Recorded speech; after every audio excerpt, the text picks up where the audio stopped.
Vous allez découvrir un métier. Je sais pas, je suis très curieux de savoir ce que vous allez penser. Salut Didier! Bonjour à tous. On accueille Didier Vino. Merci de te joindre à nous dans ce stage de troisième distanciel. Ils sont 32 à nous écouter, à nous suivre et à participer et à découvrir des tonnes de trucs. On a mis comme titre, on a mis professeur, mais je crois que Ouais, c'est pas complet ça. Qui es-tu? Quel est ton métier? ouais, c'est pas complet. Si, c'est vrai, hein, je suis professeur, mais je suis professeur à l'université. Donc, c'est pas exactement comme les profs que vous avez au collège ou au lycée. Parce que un prof d'université, c'est quelqu'un qui consacre une partie de son temps à faire des cours. Mais en fait, moi, j'aime dire que quand je vais faire cours à mes étudiants, en fait, c'est ma récré. Ça peut vous sembler bizarre. Je sais pas si vos profs, eux, ils disent ça, mais Euh, ouais, je dis que c'est ma récré parce que d'abord, c'est du plaisir de rencontrer les étudiants et puis de pouvoir échanger avec eux. Alors moi, j'ai des grands, hein, parce qu'en plus, c'est plutôt des étudiants qui sont même en fin d'études. Moi, mon métier principal, en fait, à côté de l'enseignement, c'est d'être chercheur. Alors, peut-être que pour vous, les chercheurs, c'est surtout les chercheurs dans le monde médical, dans le monde du médicament, c'est les chercheurs qui ont trouvé le Covid-19 ou ceux qui trouvent des vaccins, mais vous avez en fait des chercheurs dans tous les domaines. Vous avez des chercheurs aussi en histoire, en géographie, en mathématiques. Bon, eh ben moi, je suis chercheur en management. Et oui, ça existe. Même dans ce domaine, on peut faire de la recherche. Voilà. Alors en fait, je passe une partie de mon temps à faire des cours, une partie de mon temps à faire de la recherche, et puis pour essayer de ne pas trop raconter de bêtises, je passe aussi une partie de mon temps avec les entreprises pour les observer, les entrepreneurs, essayer de les comprendre, et puis essayer de développer de nouvelles idées avec eux. Et c'est même d'ailleurs comme ça que j'ai rencontré Benjamin il y a quelques temps. Voilà, donc en fait, c'est un métier assez libre où on fait, faut pas dire qu'on fait ce qu'on veut parce que c'est pas vrai, mais on définit, en France, on a la chance par exemple de faire des recherches sur les thèmes qu'on veut. Personne ne peut me dire à moi, tiens, tu vas bosser sur ce thème-là ou sur ce thème-là. On va contrôler mon activité tous les 4 ans pour voir si j'ai quand même bien travaillé, mais je choisis mes sujets comme je l'entends. Et ça, c'est un luxe complètement incroyable, vous imaginez? Alors, on a Stéphane, il est fan de ta bibliothèque. Bah oui, ta bibliothèque elle est classe là, elle est Ah incurvée et tout, ouais. c'est classe. On a Imran qui, comme d'habitude, nous dit mais c'est quoi le rapport avec Vidéoflex? Ça n'a aucun rapport, c'est Ah n'importe quoi ouais. ce stage. Alors Imran, je te fais ma petite parenthèse. Didier Vino, s'il fait des recherches en entreprise et en management, une entreprise comme Vidéoflex ne se déploie pas s'il y a un management de merde, si on traite mal les gens, si on ne sait pas ce qu'on fait. Et hier, vous vous rappelez, on a parlé du CJD, Centre des jeunes dirigeants. C'est là que j'ai rencontré Didier, on a fait des travaux entre guillemets ensemble, j'étais un cobaye on va dire, pour aller vers l'entreprise virtuose justement. Et ma Ouais. question, et il a l'habitude Didier que je lui pose des questions un peu troll, t'es un chercheur, c'est bien, mais qu'est-ce que tu cherches et surtout, est-ce que tu trouves? Ah oui, oui, ça c'est le problème, c'est ce qu'on dit, c'est bien d'avoir des chercheurs, mais c'est encore mieux d'avoir des gens qui trouvent. Bah, vous savez, par exemple, il y a des gens au travail, il y a des gens dans leur travail. Moi, mes domaines de recherche, c'est la santé, hein. Et il y a des gens, par exemple, ils sont malades de trop travailler. On appelle ça le burn-out. Vous avez peut-être entendu parler de ça.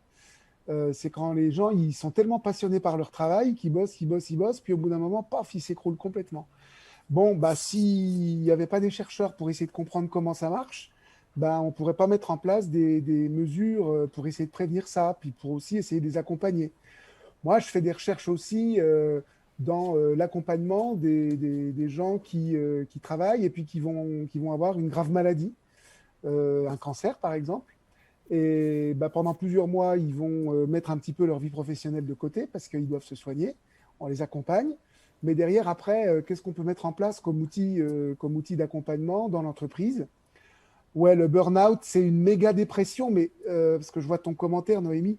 En fait, la dépression, c'est qu'une conséquence. En fait, c'est une dépression parce que tu étais hyper stimulé et hyper dynamique. Donc, à un moment donné, tu penses plus qu'à ton boulot et il y a plus, il y a tu penses même plus à te reposer et tu t'écroules et à la fin, effectivement, ça crée une dépression. Voilà, donc je reviens, on fait aussi donc des recherches sur comment, par exemple, faire en sorte qu'une personne qui est malade, eh ben, elle puisse garder le lien avec son entreprise. Ça, vous voyez, ça n'existe pas dans les bouquins actuellement. Je vois Hugo, là, il demande si l'article est sorti. Alors, moi, j'écris des articles, mais les articles, c'est vraiment fait pour les chercheurs, Non, mais il dit ça entre parce eux, quoi. que on a été interviewé par une journaliste de France 3 écrit. Et il y a Ah, un des membres du stage qui a été interviewé aussi. Et ils nous ont dit dans une demi-heure, l'article sort. Donc ça, on a eu un journaliste ah, tout à l'heure, etc. Et bien toi aussi, Didier, tu écris des articles. Alors comment ça oui, se bien passe tes sûr. recherches? Comment il y a un process? Alors, les articles, ils sont publiés dans des revues scientifiques. Alors, une revue scientifique, c'est une revue qui, en fait, va regarder ce que vous avez écrit, mais sans connaître votre nom, sans savoir d'où vous venez. Et c'est ce qu'on appelle du reviewing en double aveugle. C'est-à-dire qu'il y a deux personnes qui lisent ce que vous avez écrit et elles ne portent pas un jugement sur le contenu de ce que vous dites. Elles portent un jugement si ce que vous dites, c'est crédible. Autrement dit, et si les deux sont d'accord, vous avez le droit de publier votre article dans une revue. Mais jamais on vient vous critiquer sur le fond. Sur le fond, vous avez le droit de dire ce que vous voulez. Mais par contre, la contrepartie, c'est que vous devez prouver ce que vous dites. Et c'est ça finalement le cœur et l'intérêt d'une activité d'un chercheur, c'est qu'il est libre de penser ce qu'il veut, il est libre de dire ce qu'il veut, mais à une condition, c'est qu'il doit prouver ce qu'il annonce. Et sinon, on dit, bah non, c'est n'importe quoi, ben, on ne vous le publie pas. Puis après, il y a des livres, il y a des propos un peu plus libres, où on écrit je veux dire, ensemble différentes choses. Et puis, bah, moi, c'est les derniers bouquins que j'ai sortis, c'est un peu là-dessus, sur les compétences. Alors évidemment, on écrit en anglais aujourd'hui, parce que si on veut vraiment être lu un petit peu partout, la question, elle ne se pose pas. On fait un petit peu de français, mais c'est surtout en anglais, hein, parce que sinon, on n'a pas un rayonnement. J'ai même un bouquin qui va être traduit en chinois là, actuellement. Alors ouais, c'est assez étonnant, mais c'est important parce qu'aujourd'hui, si vous voulez, la Chine, c'est 1,4 milliard de personnes. Et donc, c'est aussi une audience extrêmement importante qu'il faut pas sous-estimer. Alors il y a Si on veut. Imran qui réagit. Il y a plein de choses qu'on ne prouve pas, mais qu'on sait et qu'on dit. Est-ce qu'on a le droit à ça? Ah oui, on peut bien sûr parler de ce qu'on sait et évoquer, mais on appelle ça, nous, à ce moment-là, de l'expérience ou de la conviction. Mais à ce moment-là, c'est pas de la science. Un chercheur, à partir du moment où il s'inscrit dans une démarche scientifique, il doit faire la preuve en expliquant ses méthodes et ses objets. Alors, on peut parfaitement à côté, par exemple, dans un article dans la presse, on peut bien écrire ce qu'on veut, mais on appelle ça à ce moment-là un article d'opinion. Mais quand on accepte de rentrer dans une démarche scientifique, on doit accepter qu'il y ait une démonstration, une preuve, et qu'on soit aussi jugé par nos pairs, c'est-à-dire qu'ils nous évaluent de manière anonyme pour estimer si ce qu'on raconte, ça tient la route. Mais ça n'empêche pas qu'à côté, on peut bien avoir le droit de penser ce qu'on veut. Mais ça reste une opinion, ça reste un point de vue, c'est pas un énoncé scientifique. Alors, l'article sur France 3 Région est paru, je vous ai mis le lien. Je vous demande juste de vous retenir un petit peu. On a 10 minutes avec Didier et après vous pourrez aller lire cet article géant qui raconte ce qu'on fait là, qui reprend vos témoignages. Enfin, il est stylé, c'est la classe totale. On l'a vécu en live, enfin, c'est un truc de dingue. Bon, c'est Ah la ouais, magie vous de allez la voir vie. ça, hein. Didier, on a besoin de savoir. Ouais, Un jour, tu as été en troisième. ouais. Comment tu étais en troisième? Comment tu te voyais? Qu'est-ce que tu voulais faire? Et qu'est-ce qui s'est passé, quoi? Alors moi, en troisième, il y a qu'une matière que j'adorais, c'était le théâtre. Ah bah oui. Ouais, j'adorais le théâtre. Alors je faisais beaucoup de théâtre et puis un peu le club philatélie aussi parce que j'aimais bien les timbres. Et puis bon, comme il fallait quand même faire plaisir un peu à mes parents, j'ai essayé de bosser les maths et le français et puis voilà. Donc je faisais quand même ce qu'il fallait là-dessus.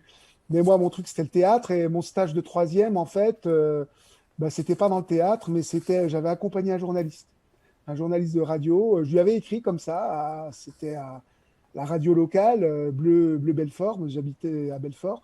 Et puis j'ai suivi un journaliste radio pendant une semaine. C'était génial, parce qu'il m'a même fait des montages avec des. Alors à l'époque, c'était pas du montage comme vous avez tout de manière électronique, tout en virtuel. On avait des bobineaux, et puis on coupait avec des ciseaux les séquences qui nous intéressait. J'ai l'impression de parler de la préhistoire, là, pourtant, moi, dans T'as ma vécu tête, la guerre, hein? c'est C'était tout comment la frais. guerre? Ouais, tu vois, je tremble, là, je suis un peu. Ouais, mais dans ma tête, c'est comme si c'était hier, quoi. Bah oui. Alors, Voilà. Noémie, tu peux ouvrir ton micro et poser ta question à Didier. Euh, Quand vous dites que, que vos livres ils sont en anglais, en fait, c'est vous qui les traduisez ou vous avez un traducteur ou une...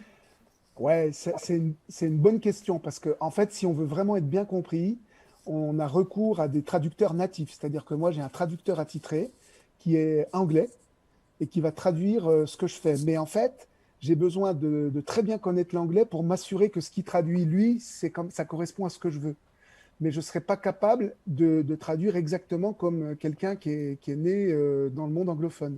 Mais j'ai besoin de maîtriser très très bien cette langue pour être sûr qu'il a bien intégré ce que je voulais. Donc du coup, une fois qu'il m'a fait ma traduction, on a plein d'échanges entre nous où il y a des fois, il me dit, mais est-ce que c'est vraiment ce que vous voulez dire? Ou moi, je lui dis, attention, ça, j'ai l'impression que c'est pas tout à fait l'idée que je voulais. Donc ça prend pas mal de temps, hein. Oui. Et puis Mais contrairement c'est à ce qu'on important. pense, quand on traduit dans une langue, il faut maîtriser la langue cible. Le traducteur, il doit maîtriser l'anglais pour avoir le plus de mots, de palettes d'expressions, et pas forcément la langue source. Ouais. Les traducteurs professionnels, ils sont toujours natifs de la langue initiale. Par contre, on a besoin, lui, il a besoin de connaître ma langue et moi, j'ai besoin de connaître la sienne pour être sûr qu'on s'entend à peu près. Alors, Louane, tu avais une super question. Est-ce que tu peux la dire à l'oral?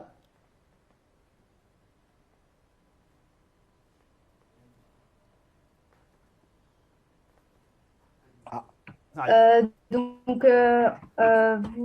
Vous êtes professeur, mais enfin prof pour les étudiants, mais du coup vous ouais, êtes prof de quoi? J'ai pas compris le point ouais. commun entre le métier de recherche, de chercheur et prof.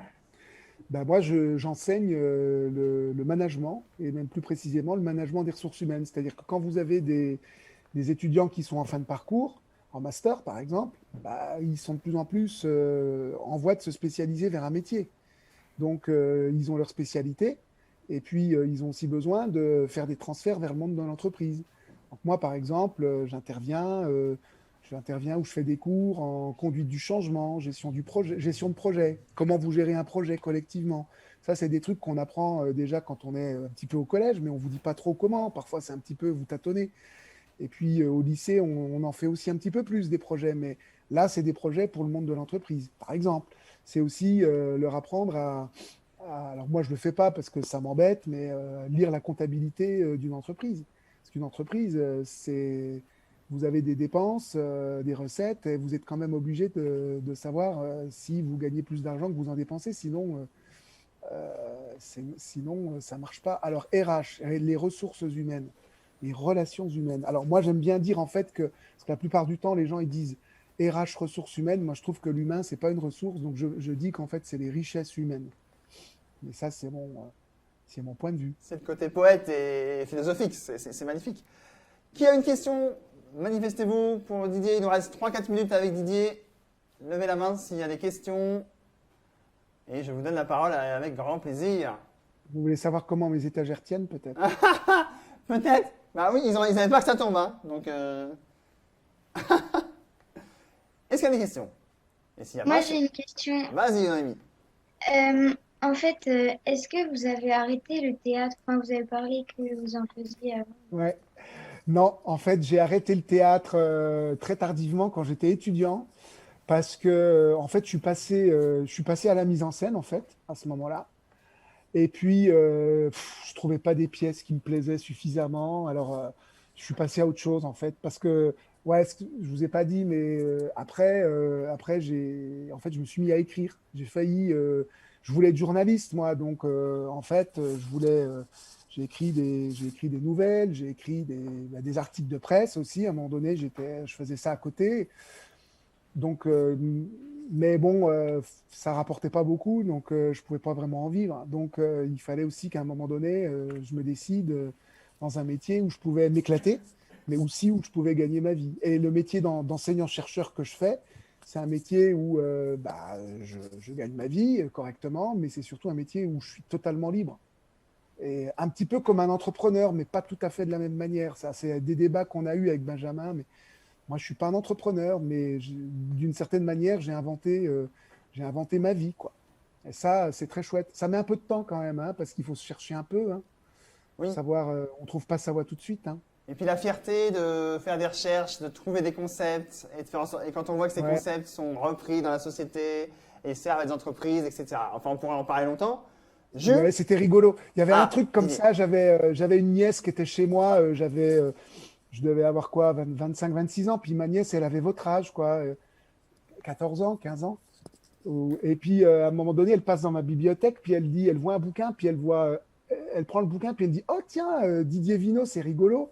T'as un homonyme? Je lui dis, bah non, c'est moi. Et elle s'imaginait pas que c'était possible. Et c'est là où j'ai compris qu'en fait, bah, finalement, j'avais peut-être fait quelque chose sans trop m'en rendre compte, mais qui avait du sens pour d'autres aussi. Voilà. Yes. Jules? Est-ce que vous avez été professeur des écoles, collèges ou lycées avant d'être professeur Ah non, en moi, université? il y en a, j'ai des collègues, hein, ça leur arrive, mais moi, non, je suis allé tout de suite droit au but, même à un point tel que, parce qu'à un moment donné, bon, c'est vrai que je vous ai dit, je tâtonnais un peu à droite à gauche, mais après, j'ai essayé de rattraper un peu le temps. Donc, en fait, au début, mes étudiants, ils étaient plus vieux que moi. Ça posait même des petits problèmes parce que j'étais pas trop, enfin, j'avais peur de pas être crédible par rapport à eux parce que moi, j'ai commencé, ouais, j'avais 22, 23 ans. Alors en fait, je mettais des costumes sombres avec des cravates pour faire sérieux, puis essayer de m'imposer par rapport à eux. Mais non, moi j'ai enseigné tout de suite à la fac, puis en plus à des vieux tout de suite. On attend une dernière question. Est-ce qu'il y a une dernière question? Oui, Noémie? Ah, c'est pas vraiment une question, enfin, je m'en doute un peu, mais du coup, vous aimez ce que vous faites dans votre vie en général. Ah oui, ah ben, parce que sinon c'est vraiment barbant, hein. Donc il vaut mieux aimer ce qu'on fait, hein.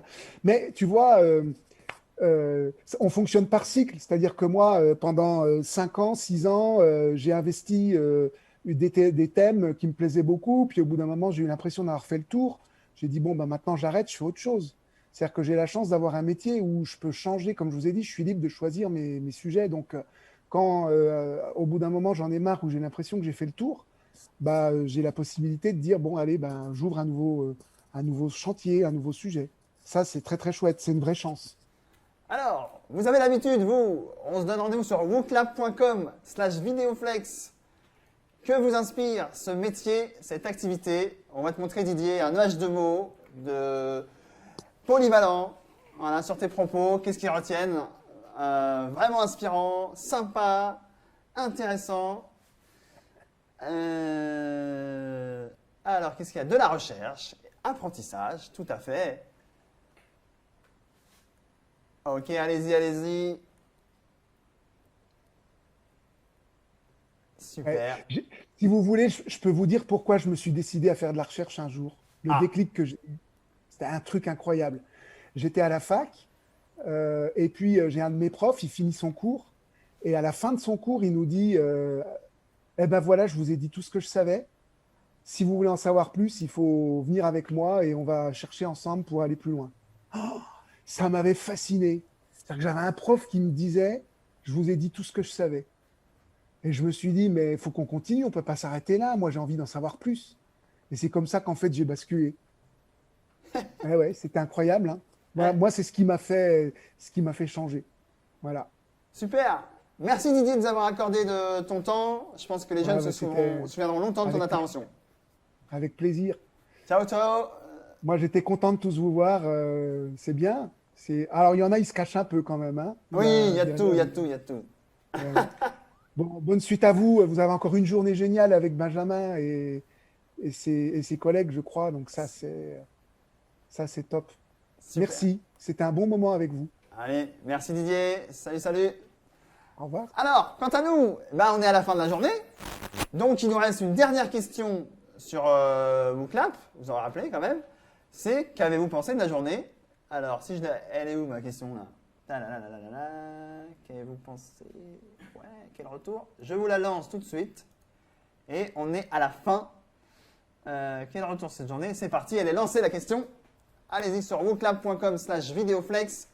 Bien, très cool, génial, waouh! J'ai appris plein de trucs. J'ai pas mangé à midi, ok. Génial. That's interesting. Ok. Ouais, les bilingues, là, ils sont là, attention. Constructivité, ben oui. Ludique, mobile, ouais, tout à fait. Aimer. Ah, c'est important d'aimer ce qu'on fait. Je pense que vous sentez que chez Vidéoflex, on aime ce qu'on fait.